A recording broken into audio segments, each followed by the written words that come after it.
Hola, ¿qué tal? Bienvenidos a todos y a todas a este nuevo video, a esta nueva charla del curso de Atención del Neurodesarrollo de Niños y Niñas. En el día de hoy vamos a estar hablando de uno de los componentes de los trastornos motores, que es el trastorno del desarrollo de la coordinación. Y vamos a arrancar pensando que el desarrollo motor inicia previo al nacimiento, cerca de la 8ª semana de gestación. Eh, con, hay una teoría, hay diferentes teorías, pero la teoría de selección de grupos neuronales y la teoría de la poda neuronal y la sinaptogénesis, ¿no? Va generando en el embrión y en el feto un patrón de movimientos que inicialmente es inmaduro, pero a medida que avanza la gestación va adquiriendo nuevos movimientos, va adquiriendo movimientos, variaciones en esos movimientos, y todo eso es aprendizaje para el momento postnatal, que bueno, los movimientos van a empezar a complejizarse, sobre todo también por la interacción con el ambiente. Entonces, cuando el bebé nace, el recién nacido, aparecen estos movimientos que son generalizados, muy variados y rítmicos. Eso es lo que nosotros vemos en un recién nacido con un desarrollo motor típico, ¿no? Que son movimientos generales que vemos con las 4 extremidades y eh, que son muy variados y que en muchos casos tienen un patrón rítmico. A lo largo del crecimiento y por medio de la mielinización, que se da no solo por factores biológicos como la maduración del sistema nervioso, sino también por la experiencia y la interacción entre esta maduración y ese niño con el medio ambiente, y las experiencias y la posibilidad de aprendizajes nuevos, los movimientos se van transformando en movimientos más efectivos y eficientes, que tienen como objetivo un menor gasto energético, ¿no? Es decir, mayor eficiencia con menor gasto energético, movimientos más, eh, digamos, prolijos con menor gasto energético. Esto lo que va haciendo es que se van seleccionando circuitos neuronales más eficientes, ¿no? Y a medida que se van dando estos patrones de movimiento y la interacción con el medio ambiente y el contexto, se va generando esta eficiencia con menor gasto de energía posible. Entonces van quedando los patrones de movimiento más eficientes, son los que van quedando, y se van eliminando aquellos que tal vez requieren mucha más energía, o que tal vez no son movimientos que luego se repiten. Entonces, de esa manera se va generando inicialmente en la etapa prenatal y luego del nacimiento, en los primeros meses de vida, se va generando una maduración, ¿no? Y se va viendo cómo de a poquito se van complejizando los movimientos en el bebé. Bueno, el trastorno del desarrollo de la coordinación, que ahora vamos a ver y caracterizarlo, tiene una etiología que es desconocida porque no tiene un marcador biológico, ¿no? Tiene, por un lado, factores genéticos, como decíamos, que esto empieza en la etapa prenatal, ¿no? En la etapa concepcional, que son factores también medioambientales que van también, como en todas las condiciones del desarrollo, interactuando los factores genéticos con los factores ambientales. Y neurológicos que van teniendo una interacción constante entre sí. Hay una etiología genética compartida con otras condiciones que afectan el desarrollo, ¿no? Hay genes que son comunes, por ejemplo con el TDAH y la proteína FOXP2, la vía dopaminérgica. Hay algunas teorías y hay algunas evidencias que se van generando, pero la realidad es que no está del todo claro cuál es la causa etiológica, ¿no? de esta condición. A lo largo del tiempo se fueron a esta condición del desarrollo, se la fue nombrando de diferentes maneras. Hacia 1973, Orton comenzó a llamarla, o la caracterizó como una torpeza. Luego de ello empezaron a verse múltiples nombres, como por ejemplo el daño cerebral mínimo, que es bastante conocido, el síndrome del niño torpe, la disfunción neurológica menor, déficit de atención, motricidad y percepción, dispraxia, una parálisis cerebral mínima o trastornos motores del prematuro pero no asociados a parálisis cerebral. Ya En 1987 y hasta el 94, que estuvo vigente el DSM-3, se habló del trastorno del desarrollo de la coordinación. Y a partir de ahí, en el CIE-10, ¿no? Empezaron a, de alguna manera, tomar esa nomenclatura o ese nombre, ese diagnóstico categórico, y se llamó trastorno específico del desarrollo de la función motora, que luego, bueno, se transformó en el desarrollo de la coordinación motora, y en el DSM-5 hablamos del trastorno del desarrollo de la coordinación. ¿Qué características tiene este trastorno, esta condición o esta dificultad a nivel motor? Bueno, son dificultades para adquirir y ejecutar habilidades motoras, y que lo importante es que limitan el funcionamiento de la persona de manera persistente. Otra característica importante es que no está asociado a discapacidad intelectual y que no se relaciona a la falta de oportunidades de aprendizaje. Es decir, es un niño que presenta dificultades en la adquisición y ejecución de movimientos, que no tiene una discapacidad intelectual, y que lo que vemos es un niño que ha recibido oportunidades de estimulación y aprendizaje. Bueno, el DSM-5, como en todas sus categorías diagnósticas, tiene criterios. En este caso, el criterio A es que bueno, la adquisición y ejecución, perdón, de habilidades motoras está por debajo del nivel esperado para la edad cronológica y según las oportunidades de aprender y practicar.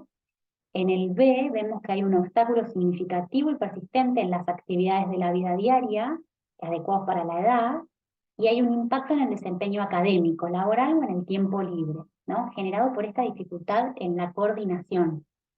Es de comienzo temprano en la vida y no puede estar explicado por discapacidad intelectual o algún déficit visual o algún trastorno neurológico. Entonces, teniendo en cuenta qué es lo que estamos, a qué nos referimos cuando hablamos del trastorno del desarrollo de la coordinación o TDC, vamos a ver que cerca del 5% de los niños o niñas menores a 12 años, ¿no? Presenta este trastorno. Es una condición bastante prevalente, y hay una distribución por género, varón-mujer, entre 2 y 3 a 1, aunque hay publicaciones que hablan de una igualdad, ¿no? Estamos llegando a una igualdad, como en muchas de las condiciones del desarrollo. Lo que se vio también es que en los varones hay mayor morbilidad y severidad en prematuros, ¿no? En bebés prematuros varones, en la trayectoria del desarrollo se ve una mayor severidad. Bueno, hay algunos factores de riesgo que son compartidos en el espectro de los trastornos motores, ¿no? Como la prematurez, el bajo peso al nacer, pero sobre todo aquellos bebés que nacieron con menos de 1.500 gramos, como decíamos recién, el sexo masculino. En algunos lugares se describe mamás menores a 25 años con tabaquismo durante el embarazo, con un Apgar menor a 7 y fiebre en el embarazo. Se han descrito estos como factores posibles, factores de riesgo para TDC. Esto es muy interesante, y ahí es donde vemos que tal vez se comparte de alguna manera la etiología, ¿no? La asociación entre TDC y TDAH es muy frecuente, y podemos ver que la mitad de los niños con TDAH recibe también diagnóstico de TDC y viceversa. Es decir, que el trastorno por déficit de atención e hiperactividad en la mitad de los pacientes va a estar acompañado de un trastorno del desarrollo de la coordinación. Y un niño o niña con un trastorno del desarrollo de la coordinación, en la mitad de los casos va a tener también asociado un diagnóstico de TDAH. Es muy frecuente la asociación con trastornos del habla y del lenguaje y los trastornos del aprendizaje, muchísimo también. También se describe en el trastorno del espectro autista, y se ha descrito que los niños y niñas con diagnóstico de TDC podrían tener un CI total, un desvío estándar menor al grupo control, acordándonos siempre que no se asocia a discapacidad intelectual, ¿no? Pero que en el rendimiento en una prueba cognitiva podría estar un poquito por debajo de la media.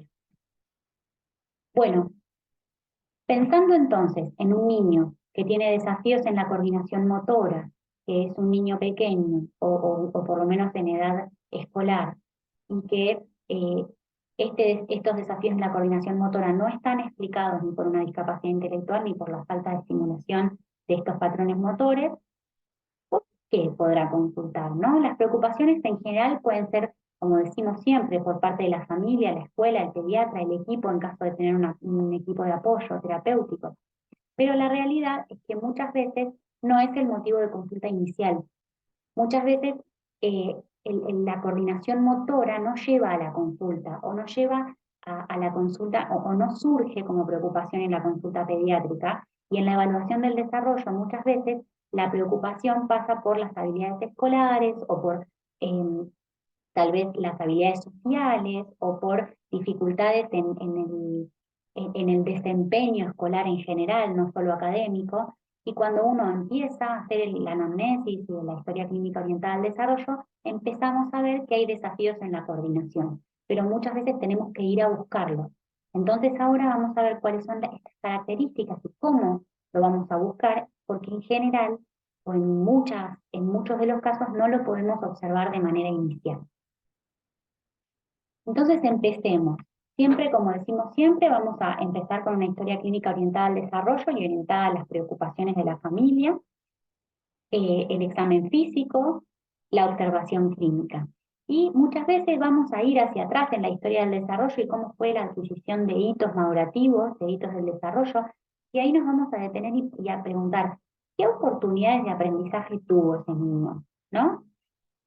¿Cuánto esfuerzo le costó aprender? ¿Cuánto tiempo? ¿Requirió mucho apoyo? ¿Requirió mucha ayuda? Entonces, el momento de indagar las habilidades de la vida diaria es una buena oportunidad para poder saber no solo en desempeño actual, por ejemplo, para atarse los cordones o para ponerse una remera o subirse un pantalón, subir un cierre, sino cuánto esfuerzo, cuánto tarda en hacerlo, cuánto esfuerzo le lleva, qué realiza, qué hace para hacerlo, necesita ayuda, terminan ayudándolo a vestirse. Se puede, por ejemplo, eh, tomar de la heladera una botella de gaseosa y servírsela en un vaso, o termina enchastrando todo, o termina necesitando ayuda. O un niño de 12 años que sabe atarse los cordones, si uno pregunta, ¿sabe atarse los cordones? Tal vez la respuesta es sí, y resulta ser que lo aprendió hace un año, y entonces todo este tiempo requirió un montón de ayuda. Entonces, no solamente los hitos del desarrollo vamos a preguntar, sino también cuándo fue la adquisición de ese hito, cuánto esfuerzo llevó y que requirió mucha ayuda para lograrlo. Y como decíamos recién, las habilidades de la vida diaria son un muy buen momento para indagar sobre eso, así como también el juego, por ejemplo, el andar en bicicleta, el realizar algún deporte. Todo esto nos puede ayudar a orientarnos a la sospecha. Bueno, entonces vamos en la observación, ¿no? Luego de la historia clínica, vamos a utilizar la observación y vamos a ver la toma del lápiz, por ejemplo, ¿no? ¿Qué tipo de toma del lápiz tiene? Vamos a pedirle que realice algún dibujo, la copia de trazos, la copia de dibujos, y en la observación clínica, sobre todo vamos a centrarnos vamos a observar primero, cómo está en el consultorio, cuál es su nivel de actividad, cómo son sus movimientos espontáneos, por ejemplo, si se levanta para tomar algún objeto, si se da vuelta para decirle algo a la mamá o al papá, cómo es la calidad de los movimientos, ¿no? Cómo está sentado en la silla, qué partes del cuerpo tiene apoyadas, si se levanta, cómo es en los pasos, ¿no? ¿Qué fuerza hace para levantarse? Entonces, como decía, la copia de trazos, el dibujo, la escritura, vamos a ver la manipulación de objetos pequeños y luego vamos a tratar de evaluar la marcha espontánea, ¿no? Mirándolo, y las marchas forzadas, por ejemplo, las marchas en talón punta hacia adelante, punta talón hacia atrás. Vamos a ver el equilibrio en un pie, el equilibrio con el otro pie. No es lo mismo tomar la prueba de equilibrio con los brazos en la cintura que con los dos brazos elevados, ¿no? Al costado del cuerpo, como en cruz. Es más difícil cuando tenemos los brazos en la cintura, porque de la otra manera logramos el equilibrio con otras partes del cuerpo, ¿no? Entonces vamos a tratar de buscarle los desafíos mayores. Por otro lado, saltar con dos pies, saltar con un pie, hacer un salto largo hacia adelante. Bueno, estas son algunas de las evaluaciones que realizamos en el consultorio para evaluar la coordinación, ¿no? Entonces, cuando vayamos a evaluar la coordinación, vamos a estar mirando dos cosas. Por un lado, la praxis, que tiene dos componentes, ¿no? La imaginación motora, que es la representación mental del movimiento. ¿Qué quiero hacer? Yo quiero llegar a ese vaso de agua. Ese es mi objetivo. Esa es mi primer representación mental de lo que quiero hacer, de qué movimiento tengo que hacer. Luego viene la planificación motora. Para llegar a mi objetivo, ¿qué movimientos voy a realizar? ¿Cómo los voy a hacer? Y luego tenemos la coordinación, que es la fluidez del movimiento, es el movimiento en sí, la armonía y el gasto energético. Entonces, cuando nosotros hablamos de la habilidad motriz, tenemos estos dos componentes, ¿no? Al examen físico, además, vamos a observar los signos neurológicos blandos, que ahora vamos a ver. Eh, si hay signos patológicos, en general en este caso son aislados o tal vez no persisten en el tiempo, o por ahí vemos hallazgos normales en otras edades, ¿no? Es decir, tal vez persistencia de reflejos arcaicos, que es normal en lactantes, pero que ya luego no deberíamos verlos más, movimientos en espejo, o tal vez vemos hiperlaxitud o hipermovilidad articular, otonía, tal vez un gower laborioso, perdón, por ejemplo, para levantarse, la necesidad de utilizar las manos en las rodillas, ¿no? O en los muslos para poder levantarse, posturas, qué postura toma en la marcha y cómo son las transiciones, ¿no? De estar sentado a parado, de parado a sentado, arrodillarse, etc. Entonces, por ejemplo, en la imagen de la izquierda, que se ve al niño con las dos manos en sus muslos, vamos a tomar de adococinesia, que es el pronosupino de las manos. En este caso es muy importante que no haya otra información sensorial, es decir, cuando lo vamos a mostrar, que la pronosupinación de las manos sea silenciosa, es decir, que no realice el golpeteo, porque eso da información auditiva, y por otro lado, que no haya un golpe en la pierna, porque eso da información propioceptiva, ¿no? De cómo tengo que hacerlo. Entonces, tiene que ser muy sutil y suave, donde nosotros podamos evaluar sin ninguna interferencia la calidad del movimiento, ¿no? Esa fluidez del movimiento. Lo mismo que eh, la prueba en la que vamos a ir observando cómo va el pulgar tocando el dedo índice, el mayor en la lunar y el meñique, ida y vuelta, ¿no? En este caso también es importante que se lateralice, es decir, que se realice al costado de la cara para no verlo, ¿no? A la altura de la oreja, o pongamos un papel en el medio entre la vista, los ojos y la mano, para que la información visual no me ayude y no me interfiera en la evaluación, ¿no? Bueno, del mismo modo que el índice nariz, ¿no? Que vamos poniendo el dedo en distintos lugares en el plano visual del niño o de la niña, y él tiene que ir tocándonos con su dedo índice y luego la nariz. Todos estos son signos blandos neurológicos que nos pueden ayudar y orientar a la evaluación. También vamos a evaluar las habilidades escolares. Podemos pedirle que realice alguna tarea con una tijera para observar la calidad, la toma de la tijera, cuánta fuerza hace, cuál es la calidad del momento de cortar. Luego realizar tal vez un dictado o copia de círculos, de figuras, bueno, distintas habilidades escolares que también tienen que ver, vamos a elegir cuáles en base a la edad, ¿no? Bien, durante la evaluación en el consultorio no vamos a evaluar solamente el desempeño, las habilidades escolares, cómo es el movimiento, la calidad del movimiento, sino también las cosas que tienen que ver con todo esto. ¿Está cansado? Esto genera mucho esfuerzo físico, esfuerzo cognitivo.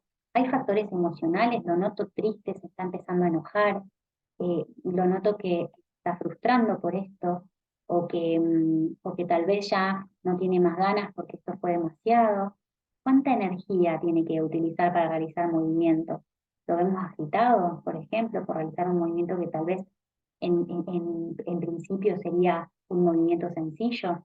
¿Lo motivan estos movimientos? ¿Qué emociones le genera todo esto, todas estas tareas, ¿no?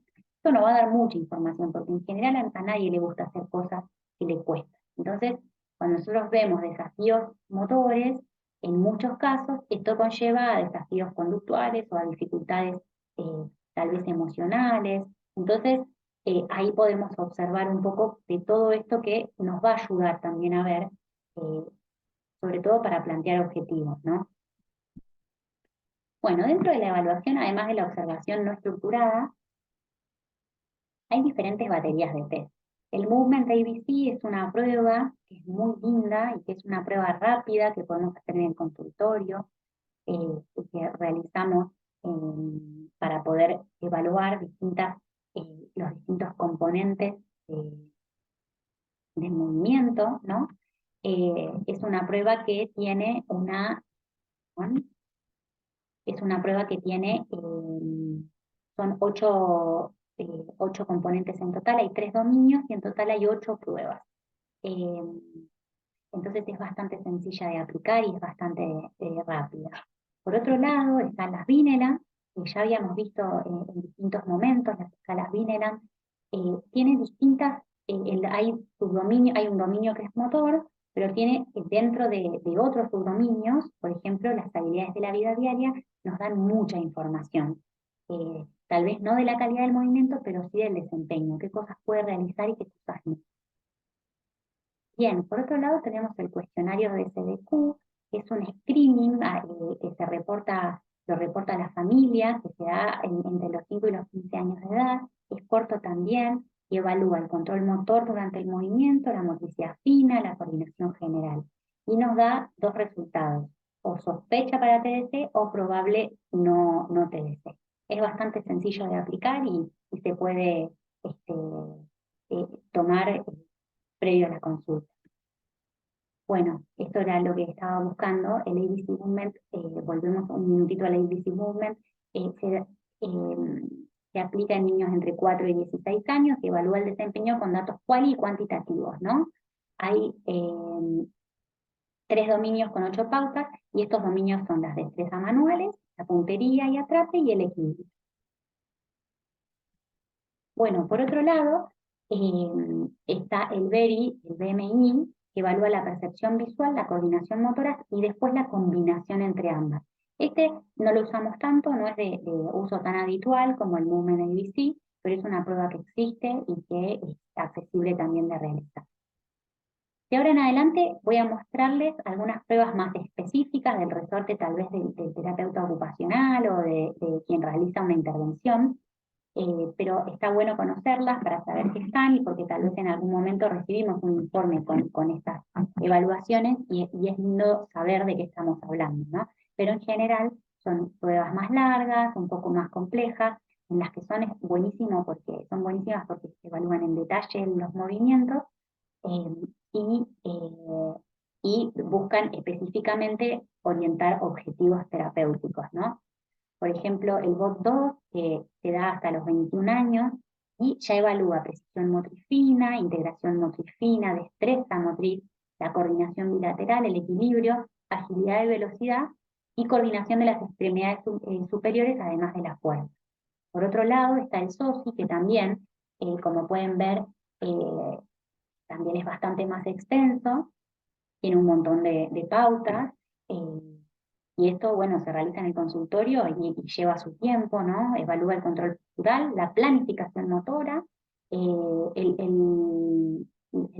vestibular, la propiocepción, la fluidez del movimiento y el asumir posiciones. El GOL, por ejemplo, es un test que se da hasta los 17 años, y este test lo que tiene de interesante es que evalúa desempeño de habilidades cotidianas. Entonces, en vez de evaluar la capacidad de realizar un movimiento, como podría ser mantenerse en equilibrio, en realidad evalúa, por ejemplo, llevar vasos con una bandeja con vasos, ¿no? Entonces lo hace pensando en la puntúa, ¿no? Pero sobre todo a nivel del desempeño en el día a día. Entonces, tiene subtest para utilizar utensilios, la organización de las carpetas de la escuela, el candado con llaves, esta es una evaluación americana y ellos tienen lockers con llaves, ¿no? Y candados, entonces también evalúan cómo abrir y cerrar el candado. Luego, en una caja, utilizan distintos elementos para colorear, cortar, doblar y pegar.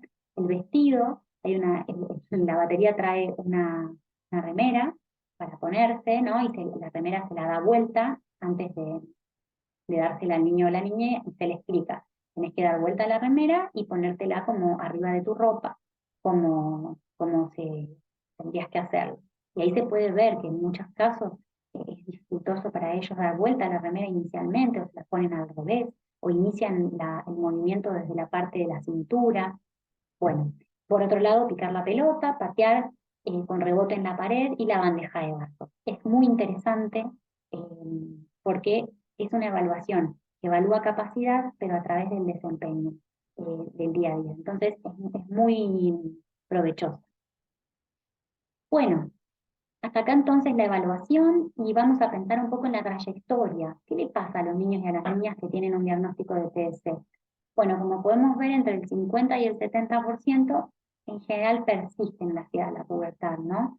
Y es más frecuente que persistan si hay signos blandos positivos en el examen físico, si se acompaña de otras alteraciones sensoriales, si hay movimientos involuntarios o de regulación del tono, si hay comorbilidades del desarrollo o si hay antecedentes perinatales, ¿no? Como la prematurez, por ejemplo. Bueno, en las intervenciones siempre vamos a pensar a partir de la clasificación internacional de funcionamiento, la discapacidad y la salud, y nos vamos a centrar sobre todo en las actividades y en la participación, además de los factores contextuales, ¿no? Pero nosotros ya sabemos que hay una función y estructura corporal que tiene una característica particular, y lo que vamos a hacer es ponernos objetivos de actividades, pero sobre todo de participación. Entonces, para ello, vamos a trabajar con un abordaje dirigido a la familia y al niño y a su entorno, ¿no? Además, no solo la escuela, el club, los distintos lugares a donde concurre, con el objetivo de mejorar las actividades, la participación y la calidad de vida. Y es muy importante tener en cuenta la autoestima, porque tener dificultades en desarrollar la destreza motora en el día a día dificulta el funcionamiento cotidiano, ya sea para, por ejemplo, ir a comer a un shopping y llevar la bandeja con la comida y la gaseosa que se puede volcar, como para realizar deporte y ser popular por la realización de ese deporte, o por realizar bien una actividad como dibujar o como ser bueno en algo. A medida que va pasando el tiempo, además que lo que sabemos es que hay mucha comorbilidad con inatención, con hiperactividad, con trastorno del lenguaje o con trastorno del aprendizaje. Entonces, estos chicos en muchos casos van teniendo dificultades para la generación de su autoestima. Entonces, nosotros lo que tenemos que lograr con el abordaje es tener un objetivo concreto de participación, ¿no? Entonces, utilizar las diferentes estrategias, como por ejemplo la orientación cognitiva hacia el desempeño ocupacional, pero con objetivos funcionales del día a día.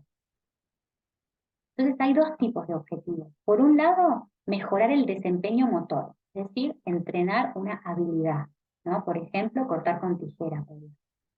Y bueno, y eventualmente, como segundo objetivo, es compensar con otros recursos para poder lograr ese objetivo funcional, como podría ser utilizar la tijera o con dos manos, o cortar de otra manera, ¿no? O si tengo que, tal vez, eh, bueno, atarme los cordones, tal vez no me resulta sencilla de la manera habitual y tradicional, y entonces busco una manera, entreno esa habilidad, pero también puedo buscar una manera diferente de compensar esa tarea, ¿no? Esa actividad. Bueno, y para finalizar, este recordatorio, que es muy importante, que debemos sospechar el trastorno del desarrollo de la coordinación como una condición asociada a otras condiciones del desarrollo, porque es poco probable que tenga el trastorno de la coordinación como motivo de consulta inicial. En general sucede en los casos en los que el impacto funcional es muy grande, pero como está muchas veces asociado a otras condiciones del desarrollo, la coordinación queda en un segundo lugar. Y el abordaje de la coordinación nos va a ayudar en otras áreas del desarrollo y a su vez a mejorar el desempeño general, además de la autoestima. Entonces, siempre que veamos un niño o una niña con estas características, empecemos a indagar, es probable que aparezca como una característica, tal vez no como una preocupación inicial. Bueno, Muchas gracias por su atención, espero que estén muy bien y nos vemos en el encuentro sincrónico. Hasta luego.